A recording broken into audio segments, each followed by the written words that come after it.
Hello guys, I'm Marun. Nuclear weapon develop பண்ணுறதுல Iran தீவிரமாக இருக்கு அப்படின்ட்டு இஸ்ரேல் ஈரான் மீது தாக்குதல் நடத்திருக்கு.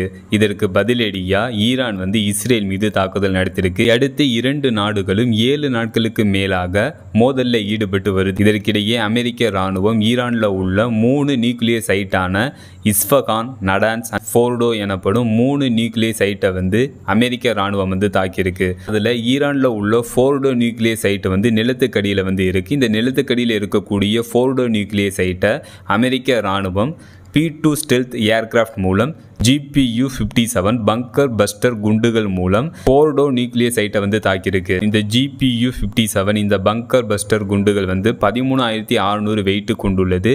இது வெடிப்பதற்கு முன்பு 200 அடி ஆழம் வரை நிலத்துக்கடியில் ஊடுருவும் திறன் கொண்டுள்ளது. GPU-57 இந்த பங்கர் பஸ்டர் குண்டுகள் மூலம் ஈரானில் நிலத்துக்கடியில் இருக்கக்கூடிய ஃபோர்டோ நியூக்ளியர் சைட்டு தாக்கப்பட்டிருக்கு. 6 பங்கர் பஸ்டர் குண்டுகள் பயன்படுத்தப்பட்டிருக்கு அப்படின்ட்டு US பிரசிடென்ட் தெரிவிச்சிருக்காரு. மீதம் உள்ள 2 நியூக்ளியர் சைட்டு சம்மரின் மூலம் 30 டொமாகோ மிசைல் மூலம் தாக்கப்பட்டிருக்கு அப்படின்ட்டு US பிரசிடென்ட் தெரிவிச்சிருக்காரு. இந்த தாக்குதல் ஃப்ரைடே நைட்லேருந்து சாட்டர்டே மார்னிங் வரை நடைபெற்றிருக்கு. இந்த தாக்குதலுக்கு தக்க பதிலடி கொடுப்போம் அப்படின்ட்டு ஈரான் தெரிவிச்சிருக்காங்க. ஃபைனலாக அந்த வீடியோ எப்படி இருந்துச்சுன்னு கமெண்ட் பண்ணுங்கள். See you.